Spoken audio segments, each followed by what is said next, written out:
Pensa só no corpo de um animal. Lá dentro tem um guardião silencioso, um exército super complexo que está trabalhando dia e noite para proteger contra qualquer invasor. Mas e quando esse protetor falha? Pois é, essa é a história do sistema imunológico. Uma jornada de muito poder, de precisão e, às vezes, de erros que podem ser catastróficos. Para a gente entender a jornada desse protetor, vamos dividir a história em 4 atos. Primeiro, a gente vai ver como ele é construído, do zero. Depois, o que rola quando ele se empolga demais na proteção. Em seguida, a gente vai ver a traição final, que é quando ele ataca o próprio corpo. E, por fim, o que acontece quando ele simplesmente some. Então, vamos começar pelo comecinho, né? Como é que um sistema de defesa tão sofisticado assim é construído? A história toda começa antes mesmo do nascimento, num lugar que, em teoria, é super seguro. É lá que as bases para a sobrevivência são lançadas.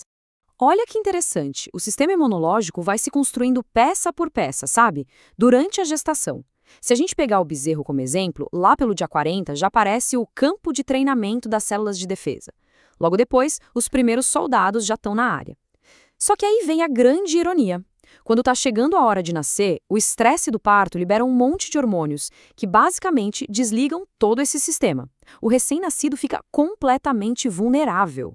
Pois é, apesar de toda essa preparação dentro do útero, na hora H, quando o filhote nasce, as defesas dele são praticamente zero. O termo técnico para isso é agama-globulinêmico. Um palavrão, né?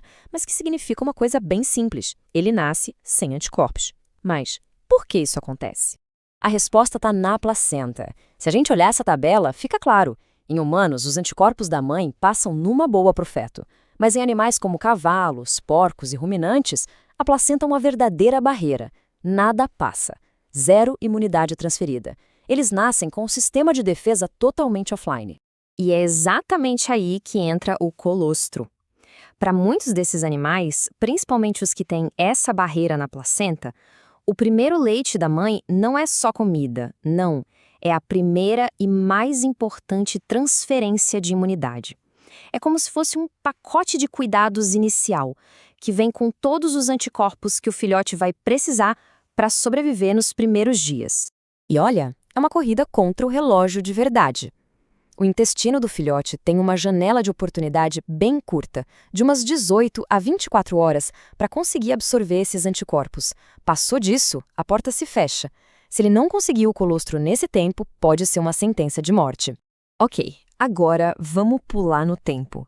O sistema já está funcionando a todo vapor. Mas o que acontece quando ele exagera? É aí que o protetor, naquela ânsia de defender, começa a atacar coisas que são totalmente inofensivas. A gente pode pensar nisso como se o alarme de segurança do corpo tivesse 4 tipos de defeito. O tipo I é aquele alarme super rápido e escandaloso, a alergia clássica. O tipo 2 é quando o sistema se confunde e ataca as células do próprio corpo. O tipo 3 é quando a sujeira da batalha do sistema imune se acumula e causa inflamação. E o tipo 4 é um alarme lento, que fica ali, latente e demora dias para disparar. E essa escalada de problemas nos leva para a falha mais dramática de todas, a autoimunidade.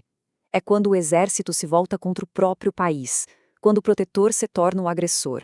Mas aqui tem um ponto importante. Só ter uma resposta imune contra o próprio corpo, que é a autoimunidade, nem sempre é um problema. A questão é quando essa resposta sai de controle e vira uma doença autoimune, aí sim causando dano de verdade. É a diferença entre o sistema só reconhecer uma parte do corpo e ele começar a atacar essa parte. E essas doenças são exemplos bem concretos dessa operação interna. No pênfigo foliáceo, a pele literalmente se desfaz. Na anemia hemolítica, o corpo destrói o próprio sangue. No lúpus, o ataque é geral, em vários órgãos ao mesmo tempo. É o sistema imunológico em guerra consigo mesmo. Para fechar, vamos ver o cenário oposto. O que acontece quando a equipe de segurança está fraca, está comprometida? Aí o corpo fica vulnerável a qualquer ameaça, por menor que seja. Um sistema imune fraco pode ter basicamente 2 origens. Ou ele já nasce com uma falha de projeto, uma imunodeficiência primária, que vem da genética. Ou ele nasce perfeito e é danificado ao longo da vida por fatores externos. Isso a gente chama de imunodeficiência secundária. E entre as coisas que podem danificar o sistema, as infecções por vírus estão no topo da lista. Alguns vírus não só se escondem do sistema imunológico. Eles vão além, eles invadem o sistema, desativam e destroem tudo por dentro. São verdadeiros hackers. Nos gatos, por exemplo, a gente tem 2 exemplos muito conhecidos. O FeLV, o vírus da leucemia felina, e o FIV, o da imunodeficiência felina. São vírus que desmontam o sistema de defesa do animal. E o pior, às vezes eles trabalham juntos, o que causa uma imunossupressão devastadora. E aí o animal fica vulnerável a qualquer outra infecção que aparecer, coisas que normalmente não fariam mal nenhum.